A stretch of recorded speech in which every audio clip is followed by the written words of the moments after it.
With the first overall pick back in 2020, Anthony Edwards was drafted by the Minnesota Timberwolves, standing 6'4" at 225 pounds with otherworldly athleticism. He is now one of the most electrifying players in the NBA. Today, we're diving into Anthony Edwards' time in the NBA, from his rookie year to his meteoric rise in professional basketball. We'll uncover the highs, the lows, and everything in between. And trust me, this is a tale you won't want to miss. In his rookie year, he burst onto the scene like a firecracker. We're talking a rookie season with stats like 19.3 points, 4.7 boards, and 2.9 assists per game. And yeah, he got himself a spot on the NBA All-Rookie First Team, and finished second for Rookie of the Year, losing out to the Charlotte Hornets Lamelo Ball. Fast forward to Season 2, and Edwards turned up the heat. His points, rebounds, and assists all saw a bump.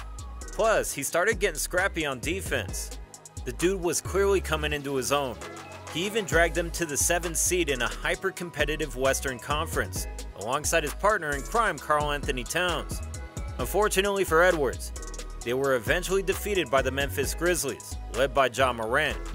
Despite being the lower seed in the series and pushing them to 6 games, the Timberwolves were desperate to get better now, even though they had a lot of good young players. And oh boy, did they make a big move in that offseason.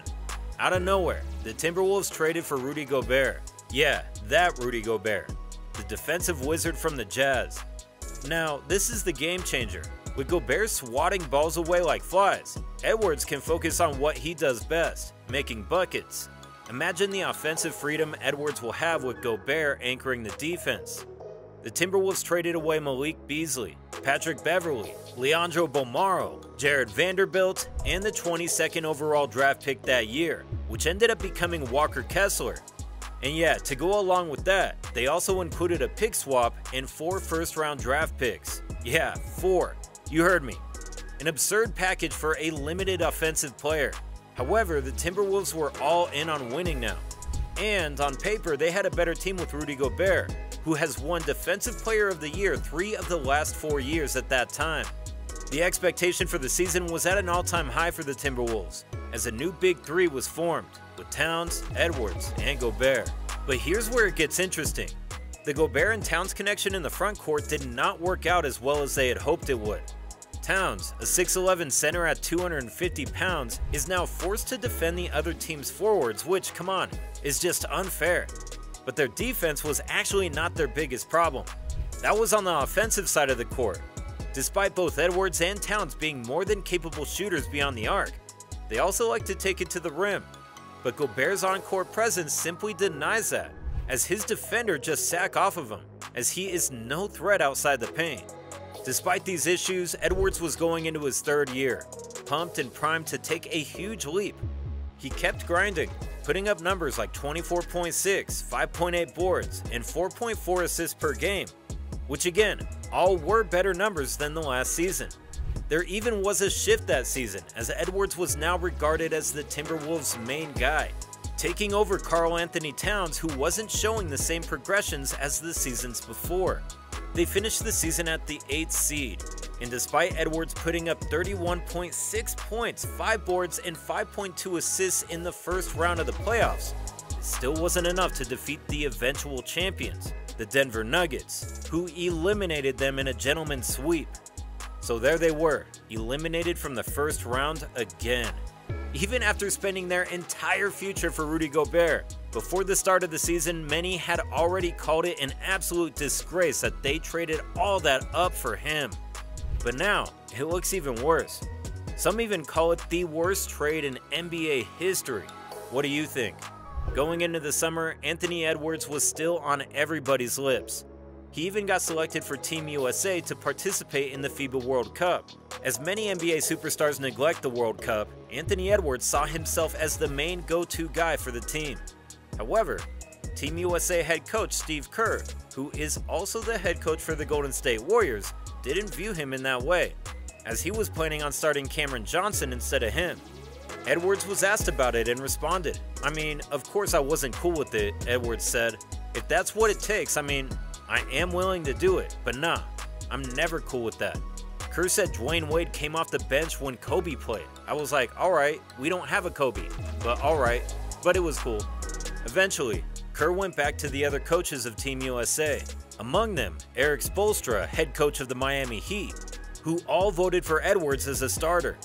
After that, Edwards was added to the starting unit, and he did not disappoint, as he was Team USA's leading scorer with 18.9 points per game, even though Team USA disappointed overall in the tournament, finishing 4th.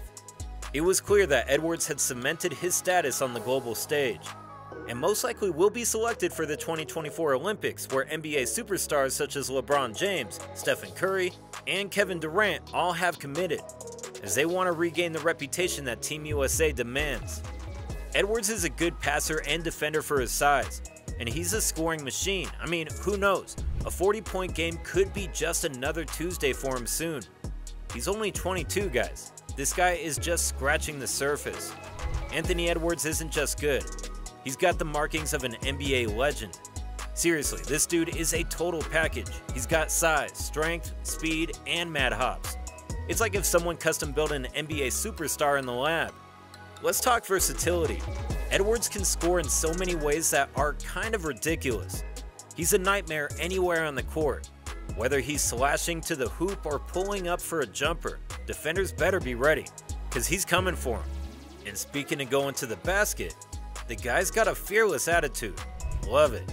But wait, he's also evolving into a marksman from downtown, as he's becoming a more capable three-point shooter.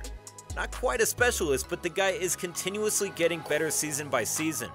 Last season, the guy drained 36.7% of his threes, which we very well could be expecting to improve this season.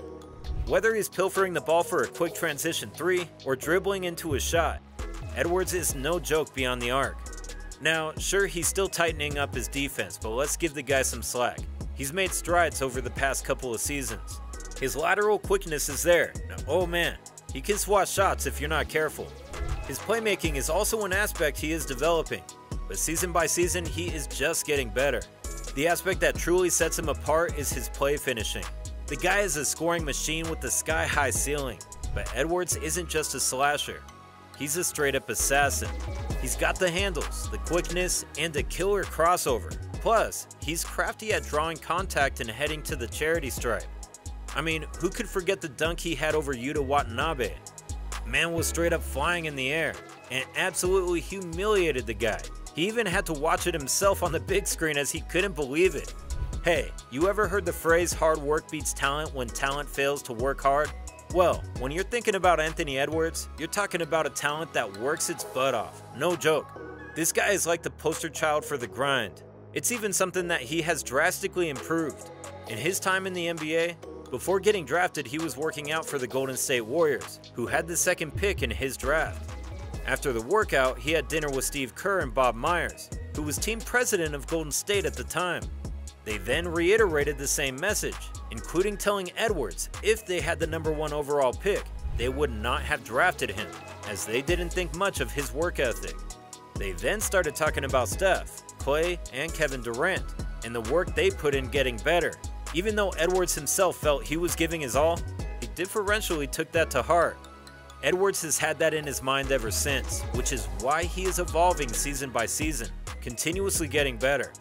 And let's be real, if the Warriors had the chance now to pick Edwards, they would have done it. Especially considering they went with James Wiseman, who is currently playing backup minutes for the Pistons. There you have it, Anthony Edwards, arguably the next face of the league for the foreseeable future, an absolute magnificent athlete with a crazy work ethic and great tools to become one of the best two-way players in the league. So what's next for Edwards? Well, sky's the limit, and you'll want to keep your eyes peeled. Until next time, it's goodbye.